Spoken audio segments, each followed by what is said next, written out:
Hey y'all, my name's Rachel Rubin. I'm 19 years old and I just finished my freshman year at UNC Charlotte. I'm not a policymaker. I'm not a diplomat. I'm not even a senior in college. I'm just someone who grew up proud to be Jewish, who thought I understood what that meant until the world around me reminded me just how dangerous that pride can feel in today's climate. 5 weeks ago, Sarah Milgram and Yaron Lashinsky were murdered just blocks from where we're standing right now. Sarah was a Jewish American, Yaron a Christian Israeli.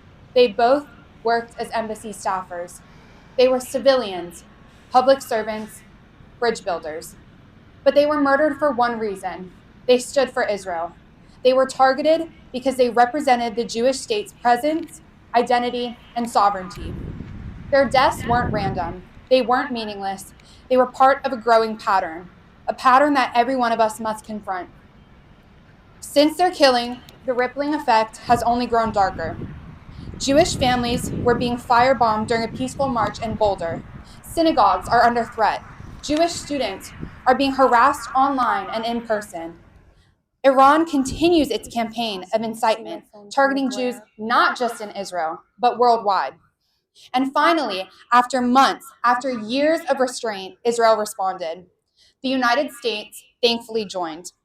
And for the first time in a long time, it felt like the Jewish people were not standing alone. President Trump, thank you. Thank you for acting when others hesitated. Thank you for sending bombers. Thank you for sending bombers to Iran's nuclear centrifuges. Thank you for understanding that this was not a regional conflict, that Iranian aggression does not stay in the Middle East, that when Iran threatens Tel Aviv, it's threatening Jerusalem, New York, London, and yes, even Charlotte, North Carolina. When the United States takes a stand, Jewish lives are saved, American lives are saved, democracy is defended. And yet, even now, some of our leaders are hesitant. So let me say this clearly to every lawmaker, every university president, every campus administrator, any person in power who may be listening. We are watching. We're watching how you vote on anti Semitism legislations. We're watching how you respond when Jewish students are told to go back to Poland. We're watching how you speak, or how, more importantly, you stay silent when Israel is blamed for the world's problems. We don't want your pity. We want your courage. We want legislation that actually protects us. We want funding for campus security that goes beyond performative measures. We want university policies that have real consequences for hate. We want unapologetic, unwavering support for the only democracy in the Middle East, Israel. And even with all of that, legislation and policy aren't enough, because what Sarah and Yaron's murders revealed is something deeper: that anti Semitism isn't just about isolated violence, it's systemic, it's ideological, it's coordinated, and it targets anyone who dares to be visibly Jewish or vocally pro Israel. And the only answer to organized hate is organized strength.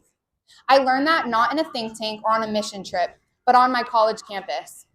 At UNC Charlotte, I became president of our pro Israel student group, not because I had a ton of experience, not because I was the loudest voice in the room, but because I realized no one is going to speak up for me if I don't speak up for myself. Woo! And no one is going to defend Jewish students unless we're prepared to defend ourselves. That decision to lead, to organize, to advocate changed everything.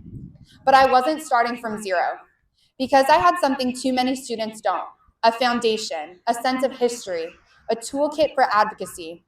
And I got that because of Club Z. Club Z taught me that being a Zionist is not a political decision or position, it's a historical identity.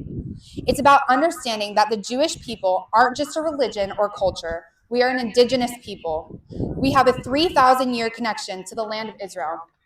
The connection did not begin in 1948.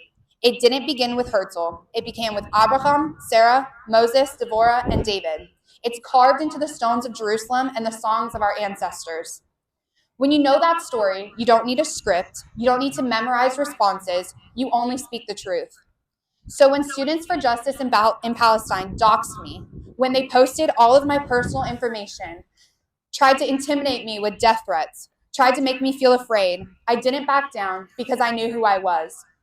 When I was called a white colonizer, I asked, have you ever looked at the Israeli population? Do you know that the majority of Israeli Jews come from Middle Eastern countries? That many are Mizrahi, Sephardic, Ethiopian. Jews who are driven from places like Iran, Yemen, Iraq, not by choice, but by force. For the white supremacists, we're not white enough, but to everyone else, we're too white. Israel is not a European invention. It's the return of the indigenous people to their ancestral homeland. And when I was told Israel is an apartheid state, I didn't just get defensive, I got specific. I asked, name me another country where the so-called oppressed people sit in parliament, serve on Supreme Court justices, and run hospitals. Do you know why I could do that? Not because I'm brave, not because I'm special, but because I'm educated and equipped. But that's what we're missing right now in far too many Jewish communities. We send our kids to the best academic schools, the best travel programs, the best sports trainings. But when it comes to Jewish education, real, rigorous Jewish education, it's an afterthought. Imagine us questioning whether it's safe to wear our Magen David or speak Hebrew with a friend. That's not education, that's indoctrination. And it's happening on campuses across the country. And here's the problem. Too many of us aren't ready. You hope we'll figure it out on our own. You tell us, don't worry, anti-Semitism isn't that bad. You cross your fingers and pray our campuses won't be that hostile. But here's the truth. Campus is coming. The workplace is coming. And the world, it's already here. Because of that, the only thing standing between us and complete annihilation of our Jewish identity is what you give us beforehand. Programs like Club Z don't just teach facts, they shape identities. They train students to understand Jewish history, to recognize anti-Semitism in all of its forms and respond not just emotionally, but strategically. They build confidence, they create community, and they remind students they are not alone. Jewish parents, I'm speaking directly to you. You have a choice. You can keep prioritizing AP classes, travel, soccer, and college admissions, or you can give your kids something that will actually last, something that will anchor them when the world tries to pull us apart, something that will make them feel strong instead of ashamed, prepared instead of panicked, and most importantly, leaders instead of bystanders. Because when Jewish students are equipped, really, truly equipped, they don't just survive, they thrive. They organize events, they create coalitions, they challenge misinformation, they show their peers that being Jewish doesn't mean being on the defensive, it means being proud. That's the legacy of Sarah and Yaron. They stood for something. They died for something. And now we live in the shadow of their courage and the light of their example. Their deaths were meant to intimidate us, to shrink us, to tell us that visibility is vulnerability. But we are not shrinking. We are rising. We are organizing. We are educating.